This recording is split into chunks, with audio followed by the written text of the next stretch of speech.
Alrighty, welcome to the 159th edition of the MMA Circus here on BloodyElbow.com and live on YouTube. My name is Nick Baldwin of BloodyElbow.com. I'm your host as always, and joining me as our guest co-host this week, it is Jed Meshew of MMAfighting.com. Jed, how's it going?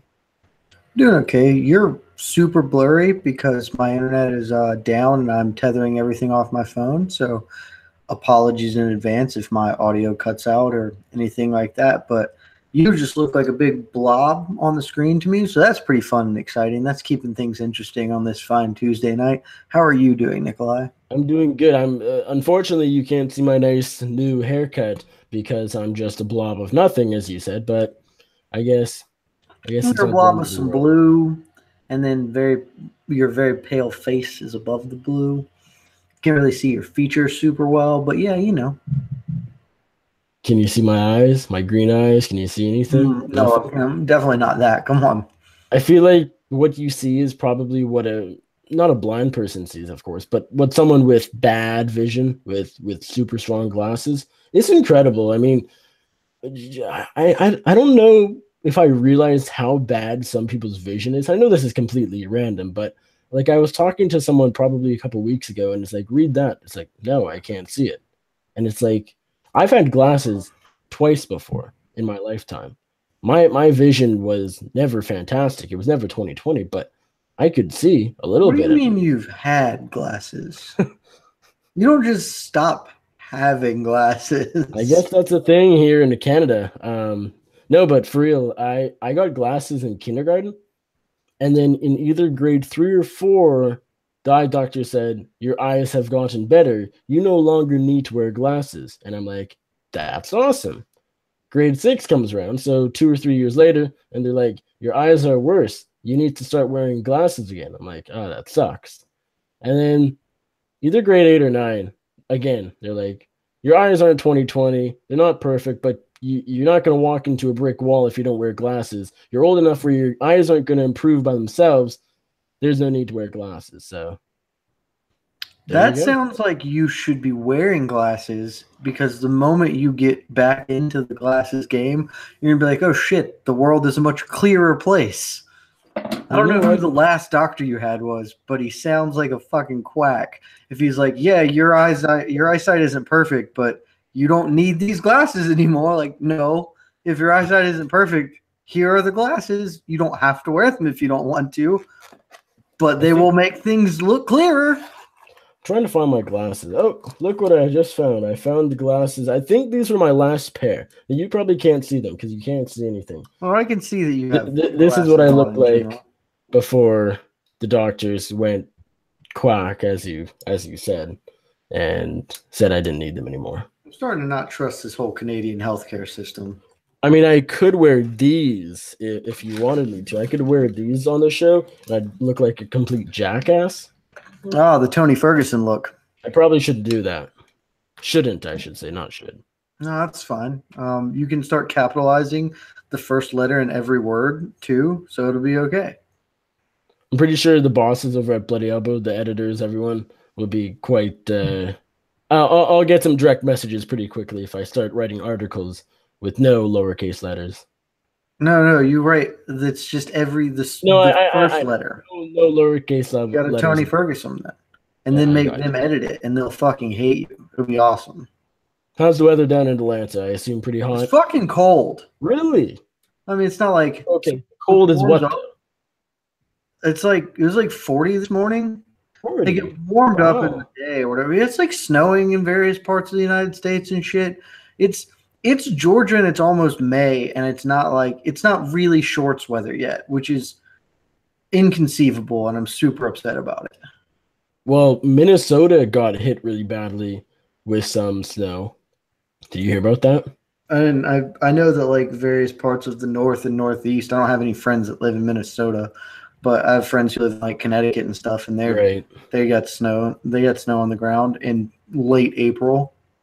I only know about Mid Minnesota April. because the Winnipeg Jets, of course, are down in Minnesota. They just won their game down their game 4 of this of the opening series of the playoffs. They actually were going down over the weekend or on Friday or something like that, and they had to go back to Winnipeg because they couldn't land in St. Paul, where I guess they got hit really badly. So, yeah, Jets won their game that day after they went back. So, Way to go, Jets. I'm on the Yeah. Jets bandwagon. You should be. Well, that makes sense because, of course, they were your Atlanta Thrashers, even though you weren't a big fan. And now they're my Winnipeg more Jets. importantly, I got on their bandwagon. I meant to tell you this earlier. I got on their bandwagon when I found out like a couple of days ago that their slogan or whatever is "Death from Above."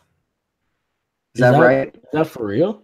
I don't know if like that's like a thing. That doesn't sound right to me, but hold on. I'm gonna Google that. Because well, anyway, you said it's been 40 degrees in Atlanta. Well, right now it's 10 p.m. as we speak here in Winnipeg. It's the logo in the Winnipeg Jets locker room promises death from above, which is just just an awesome thing, both from the fact that they're the Jets and that makes sense, and they're a Canadian hockey team, so that feels above to me, at least geographically. So I think that's cool. And two, this is where I'm gonna go real far afield. They're one of my absolute favorite YouTube videos, like in the world, that got put. I forget who put me onto it. Maybe it was Lucas Bourdon or somebody like that. One of the MMA like Twitter mafia people put me onto it, and it is a music video basically retelling the story of Starship Troopers to like speed metal, and it's called Death from Above, and it's freaking amazing. So the Winnipeg Jets, all in on them now, especially since they were already like sort of my team since the location that they came from. All in on the Winnipeg Jets. I was actually thinking it was death from above, as in like heaven. I didn't think of the whole Canada above the U.S. thing, or that they're Jets. Like, yeah, that's Jets, true too. Jets usually drop. You can think about that phrase in many different ways. Mm-hmm. Let's leave it at that. The weather here in Winnipeg is almost as good as Atlanta. We're sitting at 10 o'clock local time. We're at 41 degrees Fahrenheit. That's not bad. Yeah. For Canada, so it's Winnipeg now. In the morning it'll be in the mid 50s here, which is warmer than it was today. So it's gonna so like Thursday it's gonna be 40. Friday it's gonna be 44. The high 49 on Saturday. I mean, that's all in the morning stuff, temp, and it'll warm up, but we're talking low 50s, high 40s for the next week still in the mornings, which is just bullshit. The high here was 52, and to you, that's on the lower side of things for April, but for us, that's really warm. Out in the t-shirt, drop the sweater, it was really nice, but nonetheless. What the fuck world do you live in where 50 is t-shirt weather? Well, in April, I mean, the thing is, it's all based on perspective. If this was July and we're used to 70, 80, 90 or whatever, then yeah, 50 is not t-shirt weather. Remind me never to move to Winnipeg. You've said that multiple times on this show. It's cold. Your doctors are crazy people. It just doesn't seem like there's anything good going on in the Peg.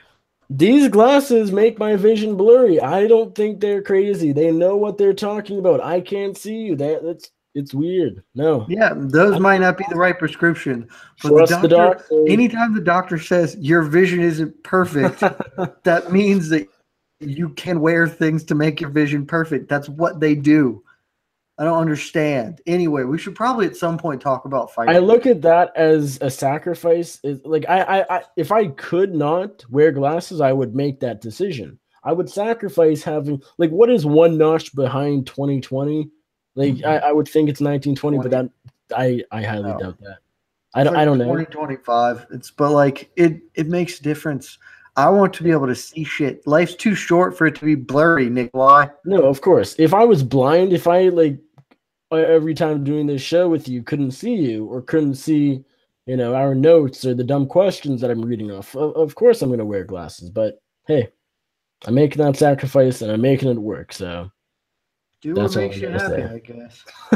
All right. We had a fun card this past weekend. It happened in Glendale, Arizona, UFC on Fox 29, headlined by a fight of the year candidate between lightweight contenders Dustin the Diamond Poirier and Justin the Highlight Gaethje. This one, I don't know if it exceeded my expectations because I went in with damn high expectations. fight of the year candidate expectations to be exact, but hey, it definitely lived up to the hype. Dustin Poirier versus Justin Gaethje was one to remember. It was just such a fun fight. It was very back and forth. It was close.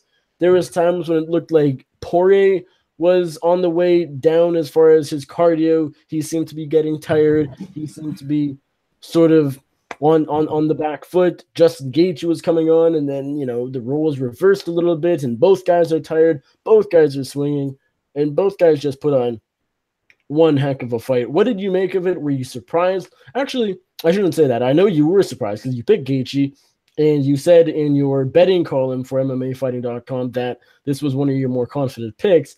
This also happened to be a fairly similar story to the Justin Gaethje Eddie Alvarez pick of yours when you picked Gaethje. I did as well. I was confident as well, but you didn't learn your lesson. I did. I picked Poirier. He got the job done with a fourth round TKO.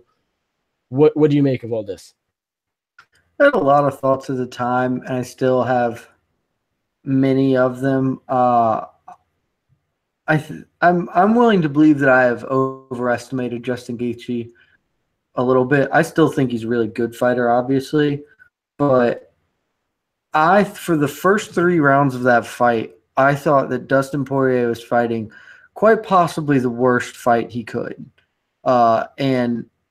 and by that I mean, like, he was landing a lot. I had him ahead on the scorecards. He should have been. I think he was on 2 of the judges' scorecards. Very clearly should have been ahead.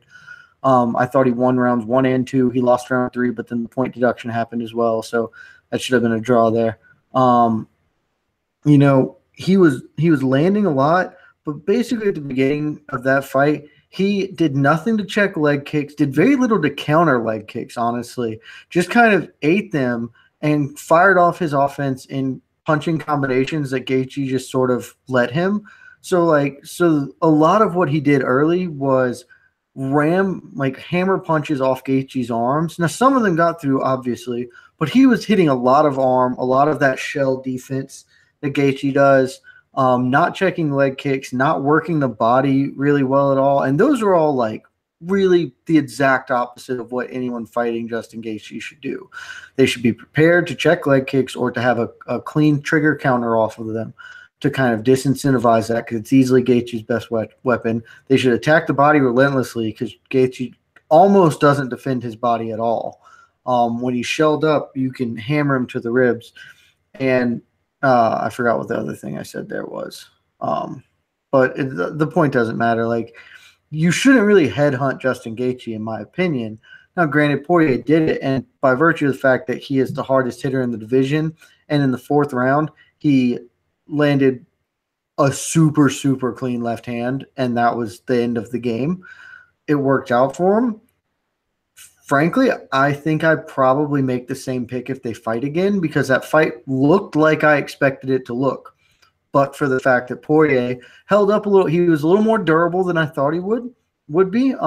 Poirier has, been knocked out a few times, and I hate to say it because it sounds like such a douchey armchair psychologist keyboard warrior thing, but hasn't always been the most trying to stay in the fight kind of guy. Let's put it this way, he's not Justin Gaethje, where if he got hurt, when Justin Gaethje was literally out on his feet, he still waved Poirier in. Was like, all right, fuck it, man. I'm going to go out on this shield. Poirier took an illegal knee from Eddie Alvarez, and then, that was the end of that fight and resulted in a no contest. In a fight that he was handily winning before Alvarez kind of started to shift momentum and then landed what was an illegal knee. So I expected Poirier to just kind of fold under the pressure, and he didn't. So good for him. Do props there. I think if they fought again, the fight's going to look the same, and it will just depend if Poirier can land an enormous left hand like that again. And maybe he can. Maybe that's just how the fight will go, because he's going to have so many opportunities with Gaethje doing that. But I don't know. I thought that Gaethje really – I think the eye poke – and nobody really said it. I said it at the time. I think the eye poke really fucked him over, frankly. No, it was an eye poke. That's on him. He poked a dude in his eye. Even outside of the points and how that might have mattered, at that point he was rolling downhill at that point. Poirier was starting to really fade at the end of the second round. His leg was fucked up. In the third round, Gaethje was winning most everything. And, Poirier was having his moments and landing shots, but it was clear the momentum had changed, and one of these fighters was getting stronger and one was declining.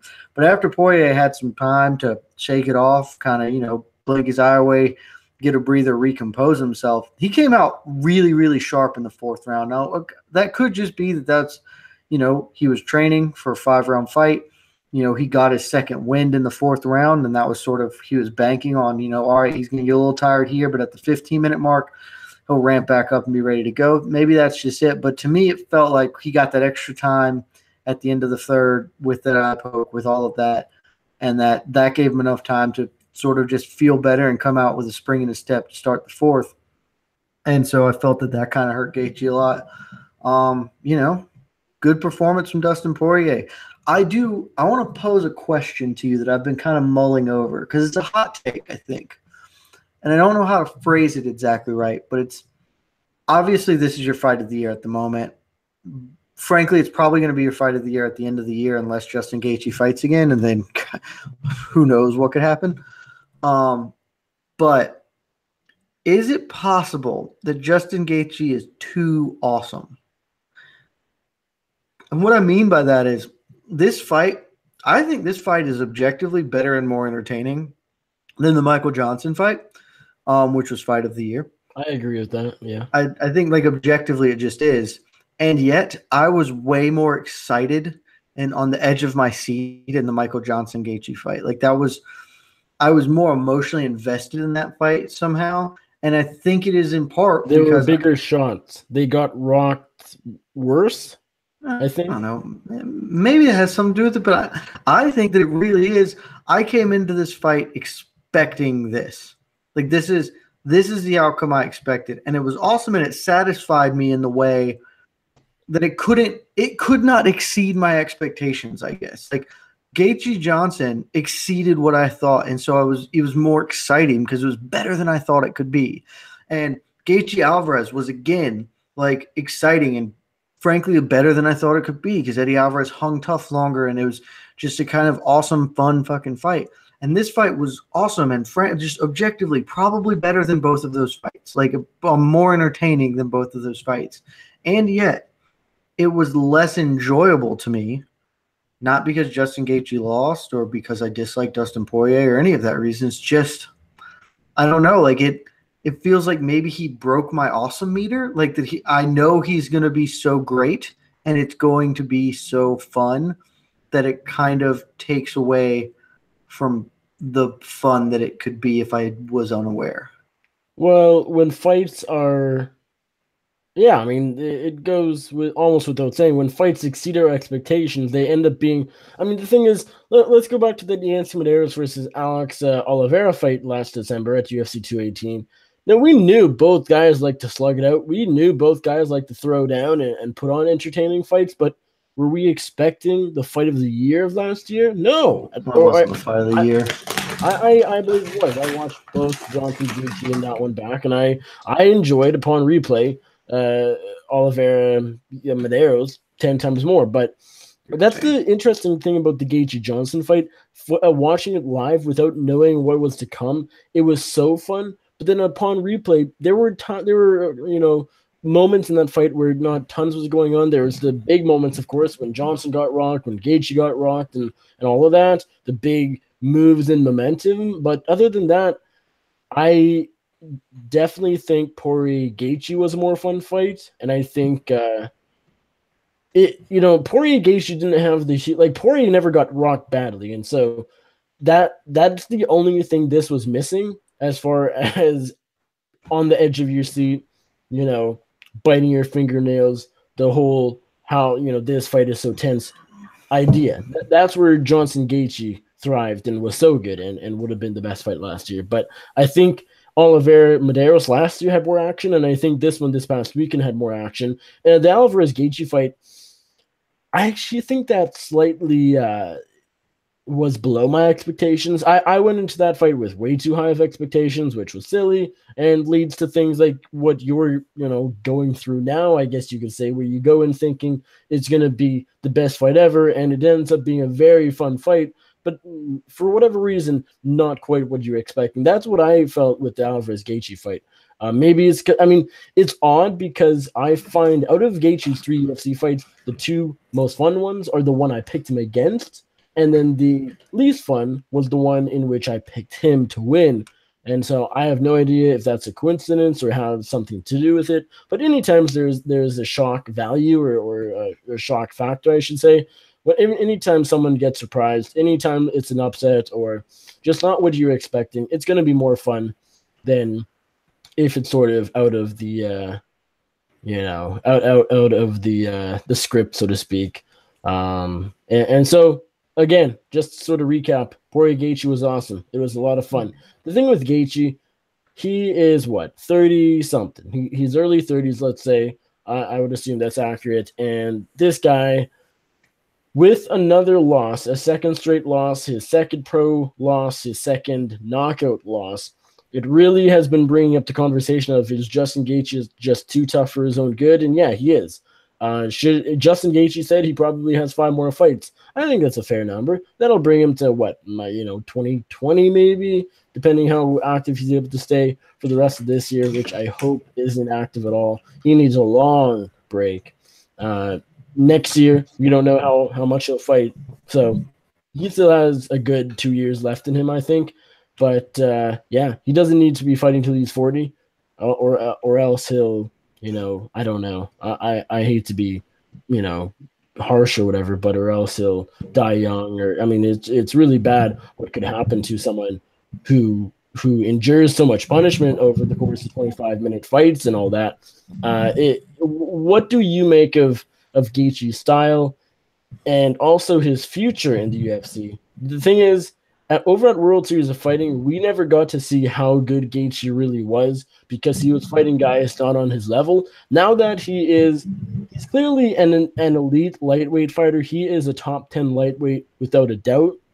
But you said it yourself earlier, you might have been overrating him a little bit. There was a time right after the Michael Johnson fight, I thought he could give McGregor a run for his money, and he still probably could. He can make that a fun fight, but I don't think I think he's clearly not top 3, maybe top 5 even.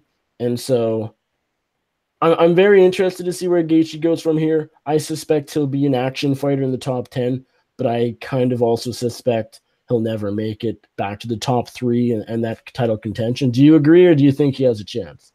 He's probably not making it back to title contention.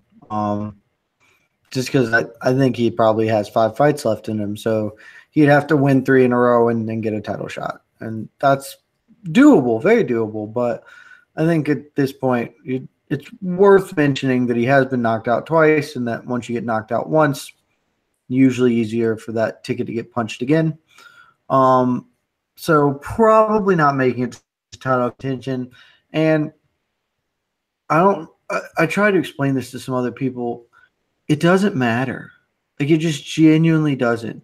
Justin, like, I can't speak for you, but I can say this wholeheartedly. There is no fighter I'd rather watch fight than Justin Gaethje.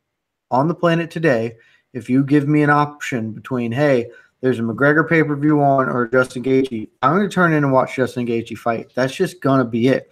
Now, that's not applicable for the public writ large, but that doesn't matter as much. But I think one of the things we've learned kind of as a group, the MMA kind of space, the people in it, the world, is that belts don't really mean much. And they don't. Like, there was a time when having a belt meant you were the best fighter in the world, most likely. And then that came with responsibilities and such that you would then defend against the best thing. But clearly those kind of rules aren't always in play anymore.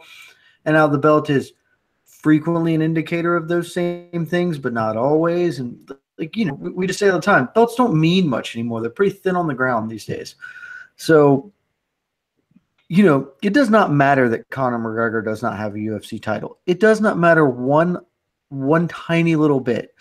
No one will watch. No one will not buy a pay-per-view because he doesn't have a gold shiny belt. that will change zero pay-per-view buys, will change zero amount of my interest or your interest or basically anybody's interest in it.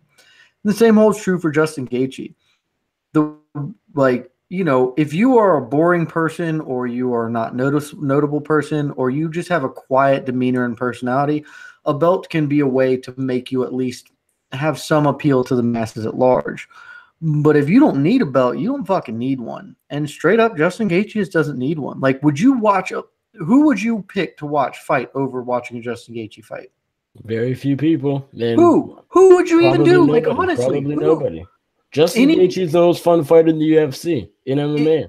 Any hardcore fan that would pick anybody other than, like, unless you did specifically Khabib McGregor or like a specific fight, like that is okay.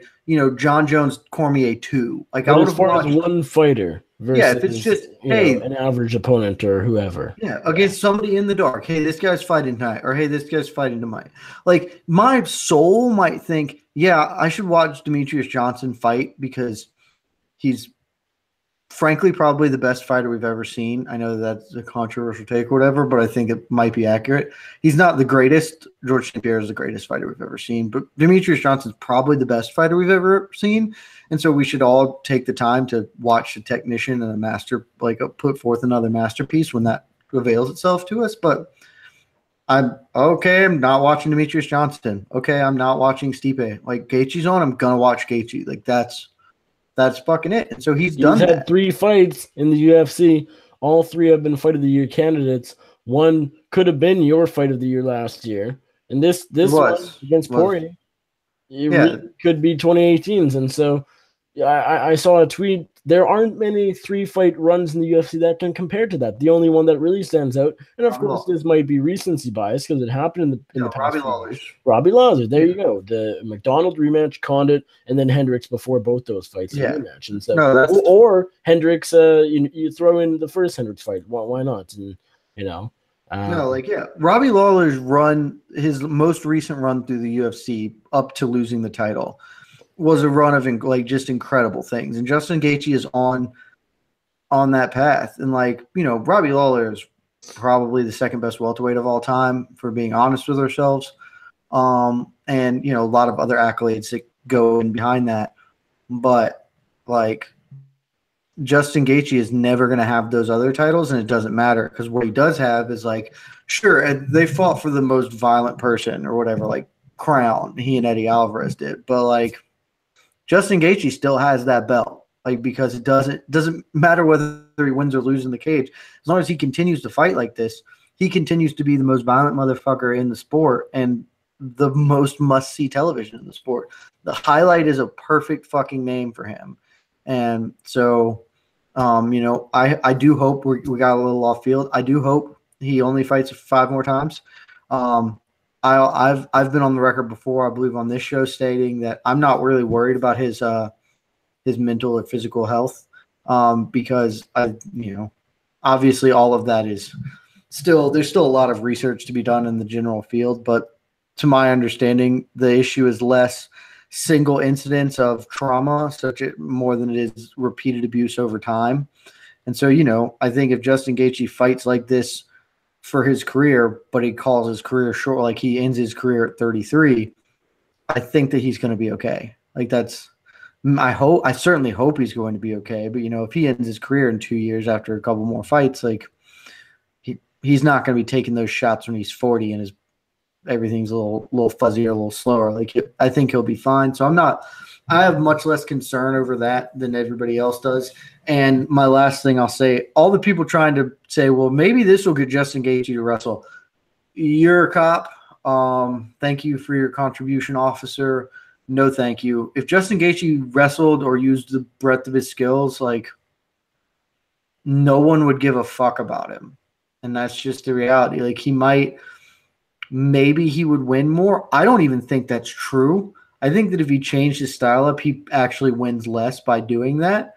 And he definitely wouldn't have people clamoring to see him fight. So Justin Gaethje is, and I mean this very seriously, Justin Gaethje is the only person I'll tell my non-fight friends Like I texted a bunch of people on Saturday and was like, "Hey, you guys need a TV? If so, turn to Fox. Trust me, this guy fighting he's gonna deliver."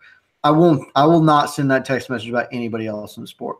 Like I would not be like, "Hey, what Conor McGregor, if he fought for on free TV ever, was probably worth that because he also is never in a boring fight, even though we just never see him fight anymore." I was actually at my grandparents during this fight, and they were watching some of the fight, and I'm sure they were hardcore fight fans by now.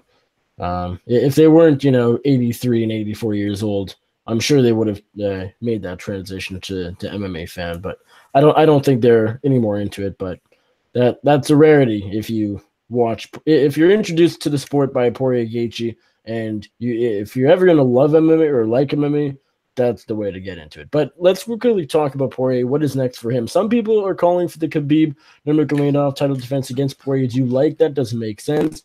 I would ideally like to see the Eddie Alvarez rematch there. We have, of course, going to close that door. We have unfinished business between the two, I think. I think another option would be, just stylistically, I don't know how much this actually makes sense. I think it does a little bit, but the Poirier versus the winner of the Barboza Lee fight on Saturday, if Barboza wins that, Dustin Poirier versus Edson Barboza is a fantastic fight. And if Kevin Lee wins that fight, which he really could, we'll talk about it later on in the show. Dustin Poirier, Kevin Lee is a great fight too. The thing with Dustin Poirier, Eddie Alvarez is that Eddie Alvarez has continuously said, I don't know if it's me. I'm sort of assuming it's me, but your audio is dog shit. Can you hear me now? I can hear you. It's just super scratchy and sounds like you're a robot. I don't know if it's me. If there's anybody on the YouTube that can confirm if Nick's audio is bad or not. But that's why I dipped out, because I thought it was probably my connection, since we've established I'm on a shitty connection. Okay, actually, I don't think it is you. I think it might be me. Okay. You start talking about Poirier's next fight. Yeah. All right.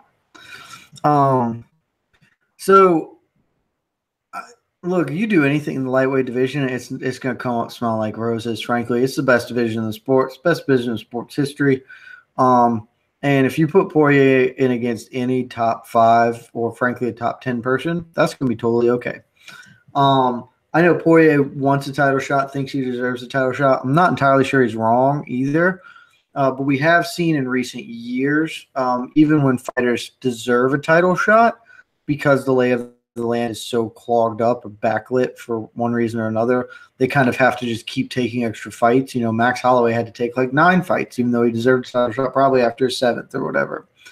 I suspect that that's going to be the end result, is that Poirier is going to be in that kind of realm. And then the UFC is going to basically force the hand on a Poirier-Alvarez rematch by saying, hey, this is a title eliminator. That's what I suspect will happen. Personally, I think you throw Poirier in against Khabib. I don't think you do that, because I think what you try and do is do Khabib-Conor, because that's going to sell 2 million pay-per-view buys. But if you can't, because Conor's having legal troubles and Conor's having not want to fight troubles and Conor's being hard to work with, and you need to, keep things churning, you got to make fights happen. Tony's going to be out. I don't know how long an LCL surgery like that takes to recover from. I would assume, since it was torn off the bone, that that's not a super quick fix and that he won't be back in the fall.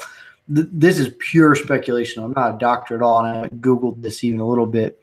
But I just kind of assume that if it's a full surgery because he tore a ligament completely away from the bone, then he's probably not coming back until late this year, if not early next year. So I'm sort of just writing off the Khabib-Tony fight. Maybe that's premature, and maybe this is a 6-week recovery. And then, Khabib gets done with Ramadan in the summer, and they can fight in the fall. And if that's on the table, you do that, unless you can do McGregor.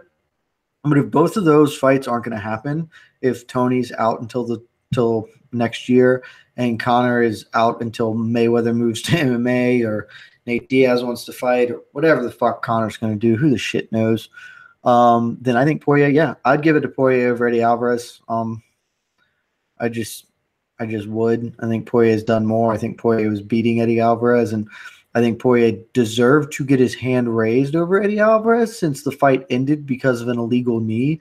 And so I'm still never really understood why that was a no contest since Eddie Alvarez did an illegal thing that ended the fight.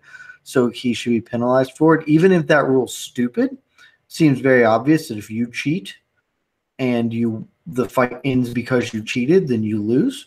So, yeah, I think Poirier should probably get the title shot given those first two circumstances. And if not, then, yeah, he's going to have to fight Eddie Alvarez again. You know, if you want to throw him in against the winner of Kevin Lee, Edson Barboza, that's fine. That feels like the lowest possible outcome here, and that the Eddie Alvarez rematch is the best non-title option for him. But, you know, like I said, it's lightweight. Don't pick any lightweight with a number next to him and make him fight him. It's going to be fun at the very least. Let's talk about the UFC. Oh, quickly, is my audio better? You Gucci. All right, let's talk about the UFC Glendale co-main event real quick before we move on to this weekend's Atlantic City card. We had Alex Oliveira defeat Carlos Condit via second-round submission.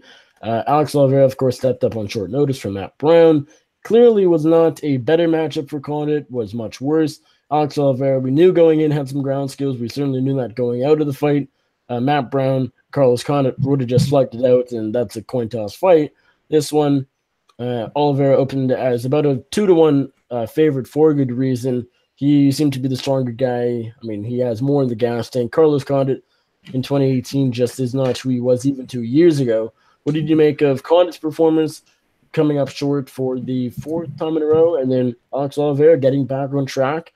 You know, this doesn't mean as much as it would have, say, 3 years ago, but hey, with beating Carlos Condit, still an accomplishment, still a name on the record. What do you make of the co-main event? I thought it looked similar to what I thought it would, except for I actually was fairly impressed with Condit. I thought it looked better than expected. I think he has game left in the tank. He's facing one major issue, though, and it's the issue that cost him the fight. He has never been a super defensively sound fighter. He got by in the sport. His defense was largely predicated on the fact that he has one of, if not the actual best chin in the history of the sport. And I'm not being hyperbolic at all. I think that you can maybe make an argument for 2 or 3 people having a better chin than Carlos Condit in his prime did. But that chin is cracked. Clearly the fight with Robbie Lawler took something away from it, and it's not coming back. You know, he said Damian Maia rocked him with an elbow on the ground, and, you know, yeah, Alex Oliveira choked him out, but he didn't really choke him out. Alex Oliveira knocked him out, and then he secured a guillotine after he clubbed and subbed him, you know. And they got to it after the fact and in the booth, and then everyone saw the up kick. I saw it when it happened because the way Condit just like fell to the ground and then rolled over top of Oliveira like a lifeless body.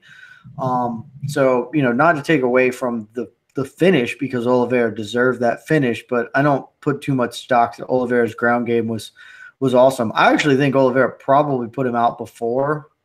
Like I thought Condit went unconscious at one point during that guillotine series, and then kind of woke back up and sort of snuck away with one. But, you know, that wasn't even a good up kick, just straight up. Like that was not like a fully cocked, reared back thud of an up kick. It was just a little short shot that caught him funny when he wasn't exactly expecting it. But I think that foot traveled from like here to here, you know, like I don't think it covered more than a foot of distance that kind of clipped him. And you can put power into it, but that's the type of shot that old Carlos Condit would have walked through like no problem and continued beating up Alex Oliveira because he was winning the fight. So that's, you know, it's going to be hard for him since so much of his defense was predicated on having a otherworldly chin, and now he doesn't have that. So he's going to be there to get hit, and that's like because he never really developed a ton of great defensive capabilities in that regard.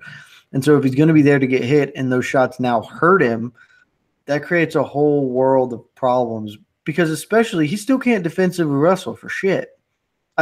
He might be the best fighter that never learned how to wrestle, like at all, because he can't. And like even like Anderson Silva sort of knew how to wrestle. He wasn't like a great wrestler, but he was a better wrestler than Carlos Condit is.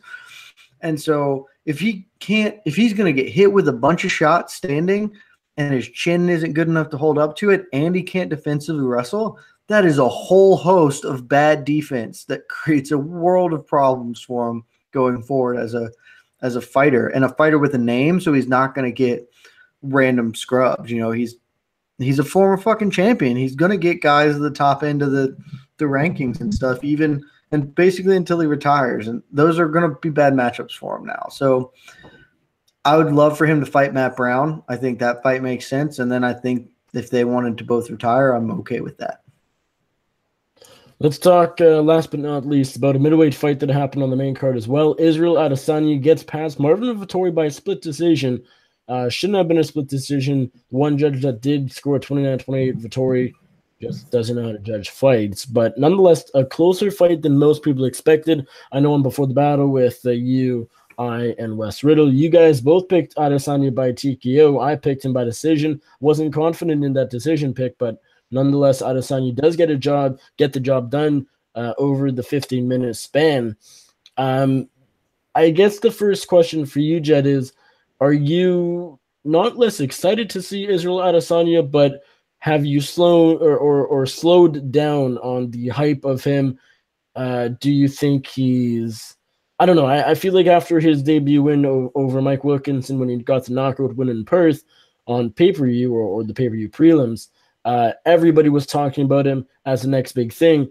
I didn't hear that quite as much after this fight. I think the big message after this fight is, okay, let's slow down a little bit. Maybe he's not quite ready. Do you agree with that? Or is Marvin Vettori just a lot tougher than a lot of people thought? So you're right in that on Before the Battle, I did confidently pick Israel Adesanya to wipe the floor with him. Then I went and I'll pull back the curtain. I didn't really make that pick with any type of actual thought process. I read your betting guide, and it sounded a lot different. Yeah, I went back and watched tape, which is how that happened. And after I watched tape, I realized that Marvin Vettori actually could get the win. I didn't think he would ultimately, but the way he pressures, and that King's MMA style that he is now kind of adopting under Cordero, plays well into Adesanya's game, who still doesn't really like to fight off the back foot. He would prefer to Anthony Pettis style, just kind of operate in space if an opponent will let him, though he is better than Anthony Pettis at fighting off the back foot and kind of maintaining where he wants to be. But so I thought that pressure game and the fact that Marvin Vettori is actually a pretty good ground fighter, and Israel Adesanya is still really – that's not a good place for him. I thought that there were avenues for Vettori to win, and once I watched the tape, I realized that this fight was less of a showcase for Adesanya than it was an actual test for him to see, hey, okay, well, here's a young, tough guy. He's going to stay in the fight for 15 minutes. He's not going to get dissuaded by you beating him up. He's going to put the pressure on you. Let's see how you handle this look. And that was basically a test to see how Izzy Adesanya could handle a guy who was going to, come to fight for the whole time he was in there. He was not going to just kind of get wailed on. So I think that it made its point. It did well in what it was trying to do. Israel Adesanya is not ready to contend for a title. There are probably guys in the lower end of that division he could win just off the fact that his he brings such a good skill, one really elite skill, that he could probably beat up some lower end top tier middleweights just off the back of being elite at one thing. But we don't need to rush him. I think give him tune-up fights. Give him people to kind of give him whetstones. Give him people to sharpen his blades against, and that's fine. And you mix in some Marvin Vettori's. You mix in Marvin Vettori's tough, durable guys to make sure he's progressing, and just fucking showcase fights, just warm bodies that are going to go out there and get their shit pushed in, because that's how you build stars. I don't understand why the UFC sure doesn't understand the value of a fucking showcase fight, but there's a reason people love Pride, and part of it is for a lot of things. But people love Wanderlei Silva in part because he need Quentin Jackson through the ropes. But he did those in the big moments, but he also just beat the shit out of a bunch of oversized Kazushi Sakuraba. He beat the fuck out of him 3 times, maybe 4 times. I don't even remember how many times they fought. It's okay to have setup fights, and I think Izzy Adesanya is the type of star who could, benefit from having those. Last thing, you mentioned the one judge who's a crazy person. Also, Marvin Vettori's a crazy person. I don't know if you saw his tweet, but he sent a tweet a couple days ago after the fight, I guess, on Sunday. Was like, it's bullshit. I went and watched it. I totally won. This dog shit garbage. And I was like, oh, Marvin Vettori's a crazy person too. Like, there's just no universe in which he won the first 2 rounds. I gave him the third, but he didn't win the first 2. Like, there's no world in which that happened. I mean, I fault the judge a lot more than him. He is so biased. It is himself that had the fight. So he can say whatever he wants. He didn't win the fight. He shouldn't have. The judges got it right, or at least 2 of 3 did. But for him to go back and watch it and say I won, I can't say I'm surprised, and I can't say I'm like disappointed or whatever. I don't care. Yeah. All right. Here are the stats for you, and your stats don't tell the whole story. He went 0 for 2 on takedowns in the first round and 0 for 2 on takedowns in the second round. And then he got outlanded 24-18 in the first round and 23-15 in the second round. And I'm going to go ahead and tell you that the harder strikes were not landed by Marvin Vettori. There is no world in which he won 2 rounds.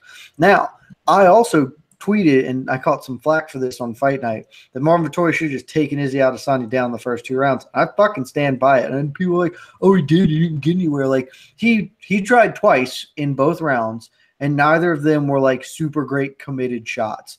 But in the third round, when he knew he was behind on the judges' scorecards, literally, like, he came out that his corner told him, hey, you're down. Go do something. He came out, he fucking charged him, and he got a takedown within like 30 seconds or however the fuck long it was. Like, he just committed to doing it. I was like, I'm going to eat whatever fucking punch I have to get through this shit. I'll put this motherfucker on his ass. And he did it. And once he put him on his ass, he won the fucking fight. Like, he was winning that round. So, like, he won that round. If he had just, obviously go into a fight not conceding that you're going to lose the striking. Like, that's not a way to win. But be realistic. In the same way you should be realistic when you go back and watch the fight and know that you lost 2 rounds, be realistic in your game plan. Like, it's not going to behoove you to go strike with Izzy Adesanya for 10 minutes. Like, you are going to most likely come up on the short end of that stick. Strike when you have to, but be committed to taking him out of his fucking element and putting his ass on the mat. And, like, had he done that, he might be a winner. And instead, he is a loser. There you go. Well, let's move on to UFC Fight Night 128. UFC Fight Night Atlantic City goes down from what's the arena? I don't even know. The United Center. No, that's Chicago. Doesn't matter. But it's UFC Fight Night card going down from Atlantic City, New Jersey. Boardwalk Hall. The what? Boardwalk Hall. All right, the Boardwalk Hall in Atlantic City, New Jersey. This Saturday night, we have Edson Barboza versus Kevin Lee in the main event. 5 rounds of lightweight action. We have the rematch between featherweight contenders Frankie Edgar and Cub Swanson. We have some other good ones on the main card, so I'm looking forward to this card all around. Let's just talk about the main fights that really stand out. We'll leave the rest of them for before the battle, which you and I will be doing on Thursday night. Where we will talk about each and every one of these fights and give them all the love they deserve. But for now, let's go to Jim Miller versus Dan Hooker. It is the first fight on FS1 on the main card. This is an interesting fight. Jim Miller is coming off quite a number of losses. Dan Hooker, on the other hand, is coming off a win over Mark Casey. So in that case, it kind of doesn't make sense. I'm kind of scared that Jim Miller just might look bad, might be done. Dan Hooker's riding sort of the high right now. He's been looking good. He might be getting better. He's a sharp striker. I don't know if he just dusts the floor with Jim Miller, but I'm slightly concerned that might happen. I'm less concerned that that's going to happen. I think he could win. I might even pick him. I haven't decided. But Jim Miller, like, not that long, whatever, like last year, went to a majority decision loss to Dustin Poirier, like a guy who might fight for the fucking title next. Like, Jim Miller is surprisingly still very good. He lost to Anthony Pettis and Francisco Trinaldo. Trinaldo's a pretty bad style matchup for him. Pettis is still just such a better athlete that hard for him to make up that gap. Dan Hooker is not bringing that same type of advantage. Look, at some point, Jim Miller is going to decline sharply. He's been around for way too fucking long. But if he's able to, just get his ass in on some takedowns, and he's a good wrestler, He can win this fight. So I'm not that concerned about him looking bad. I think Jim Miller has an enormous advantage on the ground. It's just going to be a question of whether he can get it there. I'm interested to see. I haven't decided what I'm going to pick here. David Branch, the former WSOF middleweight and light heavyweight champion, he's taking on middleweight standout Thiago Santos. This is a hell of a fight. This is really fun. Thiago Santos, I know he had a couple of setbacks a couple of years ago. He got choked out by Gegard Mousasi. Before that, he got choked out by Eric Spicely. No, actually the other way around. The Spicely one was a massive upset, but since then, he's won 4 in a row. And prior to that, he won 4 in a row, most of which by knockout. The last 4, all by knockout. Jack Marshman, Gerald Mersher, Jack Hermanson, Anthony Smith, all 4 fighters are kind of like in the same group of middleweight talent. Like they're all like not quite top 15, but pretty close. I don't know. It kind of bizarre, but nonetheless, Thiago Santos is on a roll. David Branch coming off that submission loss to Luke Rockhold. No shame in losing to a former champion like that, especially not a great matchup stylistically for Branch back last year. This is this is an interesting one. I think Santos might get it done. He probably has the advantage standing up. Branch is getting up there in age. I don't know if we see David Branch begin to decline in this fight or not, but it's going to happen eventually. I think that's something to worth mention or something worth mentioning now that he is getting up there. I want to say he's definitely past 35. He is 36. There you go. I think Santos could catch him. Otherwise, Branch could probably take him down, maybe look for a submission of his own. But I think Santos, I'm going to favor Santos here. I guess. Thiago Santos is just, he hits really hard, but he also like sort of has a bit of the Brian Ortega. Like he's often losing before he just wins. So it won't surprise me if kind of a buttoned up game like Dave Branch can give him a ton of problems and just prevent him from landing something super massive and devastating. So I think this is a really interesting fight. I don't know that it's a fight I care about a lot in general. But I might end up taking David Branch just because I do think he's wily in a way that might really cause problems for Thiago Santos. I think the greatest thing about this card is that Paulo Costa isn't going to beat the brakes off Uriah Hall, who almost died a few months ago.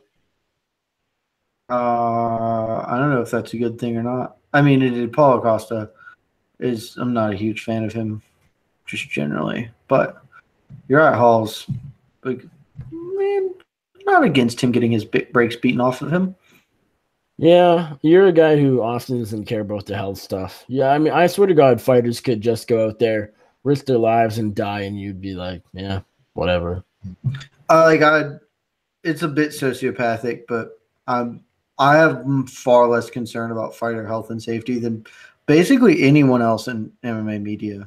Yeah, like I don't know. I think you're an adult, and if you're an adult and you want to do something that you know is dangerous, like smoke a cigarette, or do heroin, or go fist fight another willing and able-bodied adult, that's totally your right. And if something happens, I'm sorry for you. That sucks, but we live in great countries that allow us the opportunity to make our own choices. that is an accurate point, and I could respond to that, and we could have a long conversation about that, but we'll leave that. We'll leave that for another day. Let's talk about the co-main event. Before we talk about who's going to win and all that, Frankie Edgar, Cub Swanson. Well, do you like this rematch? Does it make any sense? I mean, the featherweight division is really good. I would have preferred something like an Edgar versus Lamas. That's a fresh matchup that we've never seen. That is between two guys who have been right in the top 5 forever, for a long time, ever since I've been an MMA fan, which hasn't been that long, but long enough to say that they're veterans of the division, of the sport, and they've been around for quite a while. And B is that Edgar shouldn't be fighting. I mean, we just talked about how you don't care about fighter safety, but Frankie Edgar got knocked out by Brian Ortega less than 2 months ago. He shouldn't be fighting this Saturday. True or false? Oh, 100% true. Like I said, I don't So when I say I don't care about fighter safety, like obviously I don't want fighters to go out and die or do stupid, reckless things. Like that's dumb. But I don't clutch my pearls and think like, "Ooh, we have a moral imperative to stop this. Like we shouldn't support this." I think it's dumb as shit. Straight up, if Frankie Edgar asked me, I'd be like, "You're a fucking moron, dude." Like, remember when Bisping fought on a 3-week turnaround and how that worked out for him? Now, granted, Kelvin Gastelum was going to put his ears on backwards anyway, but he sure didn't look fucking good around it. And yeah, Frankie Edgar should not be fighting. Absolutely. Do I feel any type of moral quandary about the fact that he is fighting? Nope. Nope, I do not. I agree with you. Ricardo Lamas should be the one fighting Frankie Edgar because they're both coming off brutal knockout losses and they've never fought each other. Like, that's literally the easiest possible way to make a fight. Like, that is idiot mode matchmaking, and somehow we didn't get there and we got to this rematch, which I think is probably your second best option because you're talking about two guys who can't ever get back to the title now. That's just it. Frankie Edgar getting knocked out by Brian Ortega is the end of his title aspirations. He's done, and that's okay. He had a long period of time where he was constantly in the mix as a title contender, but like he's not ever getting back there. Jose Aldo's not ever getting back to a title. I So feel like like, Edgar. I give Edgar a slim chance. I'm not saying he will, but I think there's a chance because the thing is, if he racks together even just 2 more wins, we let Ortega Holloway happens. Especially if Holloway defends his title against Ortega successfully. If Edgar is back on a 2-fight winning streak, they might do the Holloway fight. if he gets back to a title, it's a fabricated title shot. Here's the avenue. He beats Cub Swanson. He does face Ricardo Lamas, gets a win, and then they either slot him in against Max Holloway, who did beat Brian Ortega, or he jumps in as kind of a late replacement for somebody else in that sort of area because he's old. I still think he's obviously a really good fighter, but he's old. Like that, the featherweight division is in a state of turnover right now. And so you are about to see all of these hot shit, dope ass young featherweights just move the fuck up and replace all of these guys that have been around the division for a decade. Like Chad Mendez is at some point going to come back and he's going to start getting his shit wrecked because he hasn't fought in 2 years and the division got better without him and he's old now. It's like, it's the way the sport, it's the churn of the sport. And, you know, I think that if they put let me take a look at the rankings here real quick and see how Frankie can either get himself back into a title shot outside of the path I lined or see who he might have to fight. Like, I mean, he's still talented and still good. Brian Ortega beat the ever-living Jesus out of him, which is that's not good. We talked about earlier. Once your ticket gets punched, easier for it to get punched again. But like, I guess he can still make it just because if you did like Frankie Edgar, Jeremy Stevens for a title eliminator, like if Edgar beats Cub That Swanson, happened a year and a half ago, but yeah. But if Edgar beats Cub Swanson, who's Jeremy Stevens fighting now? nobody. Are you sure? I thought he had somebody. Oh, Aldo, but not official, but probably. Oh yeah. So yeah, he fights. So Jeremy Stevens fights Aldo, and if he beats Aldo, which he's not going to, but if he does beat Aldo, then he just gets a title shot after Brian Ortega. And if that happens, then Frankie Edgar can only get a title shot by beating Ricardo Lamas and then stepping in as a late replacement, or else Jeremy Stevens is going to have to beat Swanson, Ricardo Lamas, and a third person. And unless that third person is like Darren Elkins on a streak, like Hanato Moicano in a year and a half is going to beat Jeremy Stevens, or he's going to beat Frankie Edgar. Frankie Edgar can never beat Jose Aldo. If his life depended on it, he would just die. He could beat Yair Rodriguez, but Yair's about to fall rapidly out of the thing. Like Zabit coming up, Zabit in a year and a half. Jeremy Stevens might beat Zabit. Like it's, I'm not Jeremy Stevens, Frankie Edgar. Like it's fighting Lamas. I don't know. Mirsad Bektic might have a really shitty chin. It's very possible. I have no idea.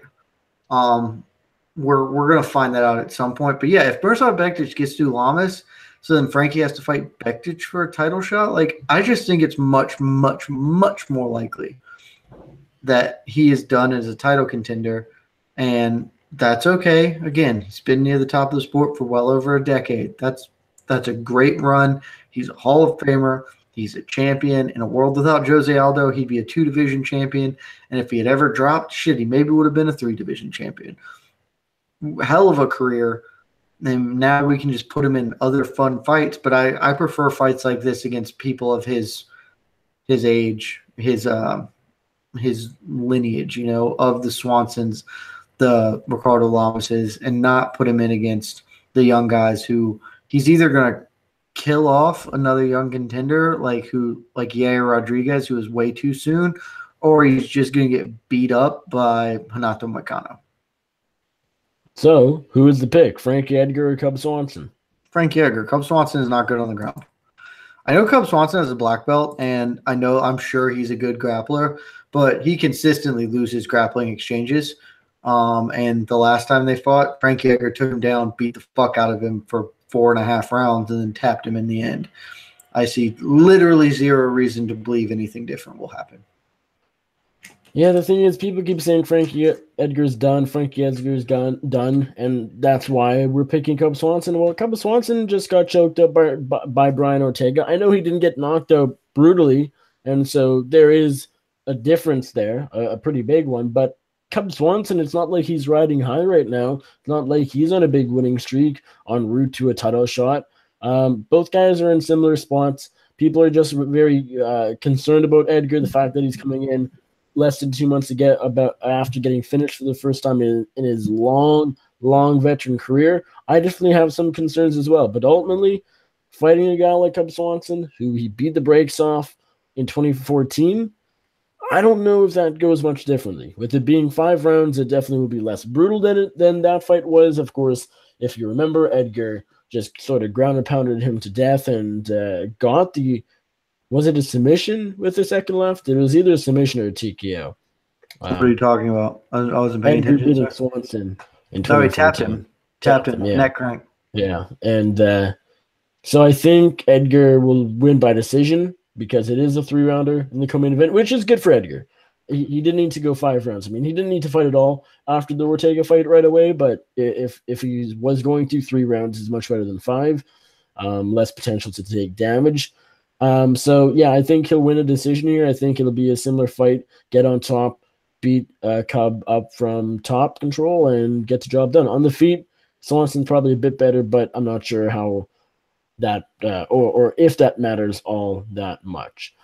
All right, main event, Edson Barboza, Kevin Lee in the lightweight division. Awesome fight. I'm looking forward to this quite a bit. Kevin Lee, probably the better grappler, but Edson Barboza is just so great on the feet. I mean, his kicks are incredible. His boxing is getting better. He definitely needs space. He can be overwhelmed, but he's still super talented. Kevin Lee's coming off the loss to Tony Ferguson. Edson obviously got beat down by Khabib in his last fight back in December. You've been very high on Edson Barboza. You predicted last year that Barboza would be the champion this year, I think it was. Won't come true, but nonetheless, you definitely are a Barboza fan. On the other hand, I don't think I don't know if you're that big of a fan of Kevin Lee, but I don't think you think lightly of him. Are you looking forward to this matchup as much as me? I mean, I think it's going to be really fun. And who do you side with?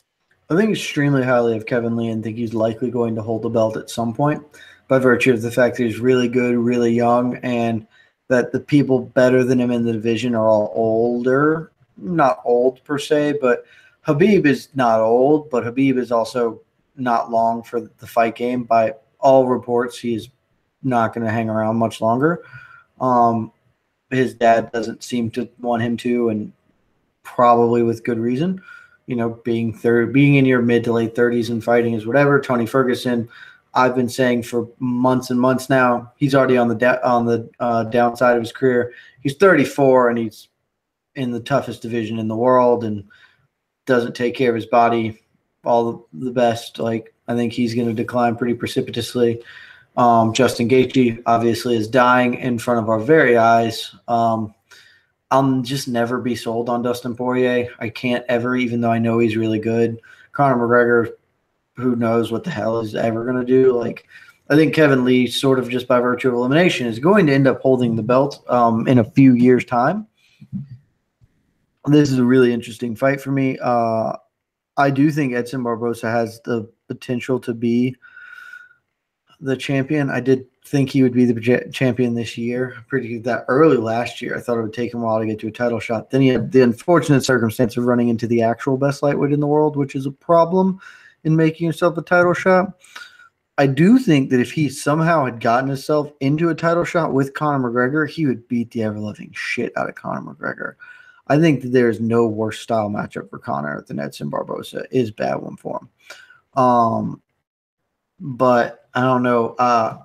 It's hard for me to feel what I'm going with. My gut sort of says Kevin Lee, actually. Because I do think Kevin Lee is obviously a really good wrestler, can replicate a lot of what Khabib did, and, just find success with that. We'll see. I'm interested. This is a fight I really am just interested to see. And like I said, I guess I'm leaning Kevin Lee, just kind of how my gut reacts to this fight when you mention it, but I honestly have no actual idea what's going to happen. It won't surprise me at all if Kevin Lee gets stuck on the feet, because Edson Barboza is a really good takedown defender, and then gets his legs chewed off and gets the shit beat out of him like standing. To me, just because Edson Barboza got grinded out by Khabib Nurmagomedov for 5 rounds doesn't mean Kevin Lee can do the same for 5 rounds. I honestly don't think he will. Will he get Edson Barboza down once or twice over the course of 25 minutes? Probably. There's a real good chance. Odds would say that, yeah, he probably will. But will Barboza get up? I think there's a decent chance. I favor Edson Barboza here. He's been my pick sort of all along. Not to say it's a confident one. It's not. It's a very close fight. I like Kevin Lee a lot. He's a great fighter. And, I mean, just going by his age and the fact that, the lightweight division sort of in a transition period, or, was until Khabib won the title, I guess you could say. Kevin Lee will be a champion one day when Khabib's done, when Ferguson's done, when Connor's doing whatever. And, I don't need to say what you said, but for now, I think Edson Barboza will just be too much on the feet for him. I think he'll chop him down with leg kicks. I think he's the better boxer. I think he's a better striker. Just everything overall on the feet. I think he's better, and that's where I think the majority of the fight will take place. And so my pick is pretty simple. I like Edson Barboza by decision here. I don't see him stopping Kevin Lee. Kevin Lee has never been stopped by strikes, I don't think. I could be wrong. He has 4 losses, and I thought he had less than that. Just looking back. Oh, no. Oh, that's right. He did get knocked out by Leo Santos. By who? Leonardo Santos. Oh, okay. That was way back on the McGregor-Aldo card in December 2015. That was a big upset. But other than that, I mean, he's been really good. He was on a 5-fight winning streak, then got tapped out by Tony Ferguson. But as far as strikes, he's only been knocked out once. That's not bad. I don't see Edson Barboza doing it.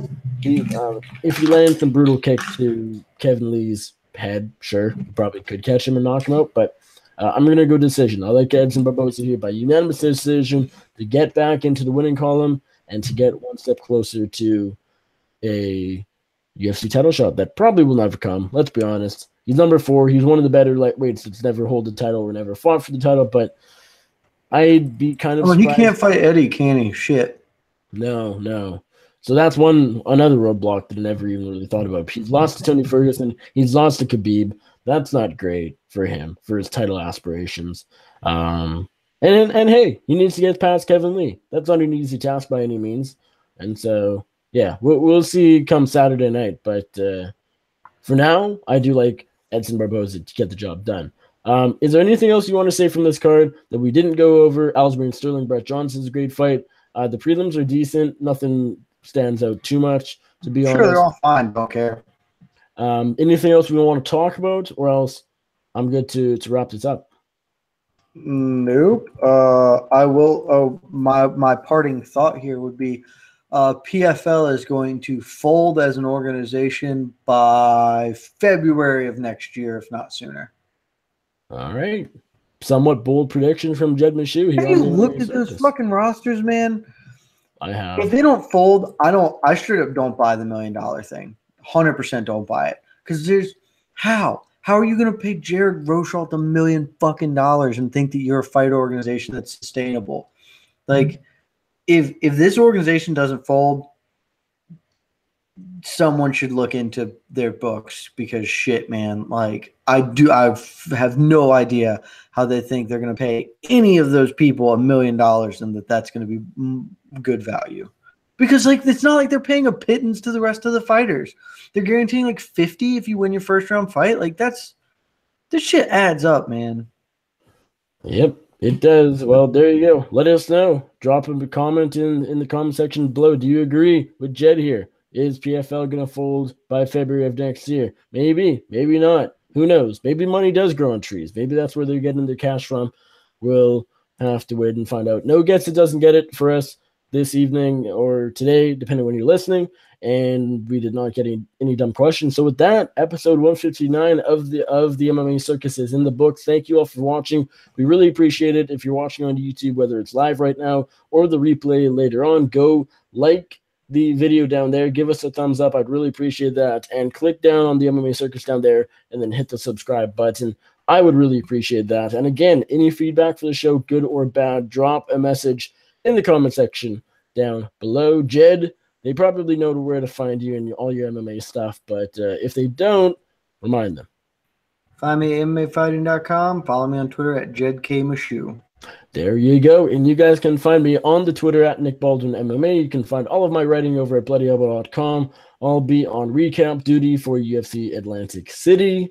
I'll have some interviews up very soon, audio and hopefully writing. I've been procrastinating the transcribing part of my job a little bit in the past little while, but should be back to I don't know. I'll get some up for you guys sometime this week or this weekend. As far as audio stuff on this channel, I'll have interviews with Santiago Ponzinibbio and Ricky Simone and Tim Johnson, who recently signed with Bellator. Ricky Simone fights this weekend at UFC Atlantic City. Ponzinibbio, of course, headlines the UFC Chile card against Kamaru Usman next month. Those will be all up. And tomorrow, I'm speaking with Bellator featherweight contender Emmanuel Sanchez, who fights Sam Sicilia at Bellator 198. I believe that is next weekend. So I'm pretty sure that is all it. Thank you all for watching. You can find the MMA Circus on bloodyelbow.com, iTunes, Stitcher, Pocket Cast, Google Play, SoundCloud, TuneIn, Player FM, Overcast, Podcast Addict, pretty much anywhere else you can find a podcast. Go subscribe to us on there. Go like us, favorite us, rate us, review, subscribe. Everything you can do, do it. Thank you all for watching. For Jed Meshew, I'm Nick Baldwin, and we're out.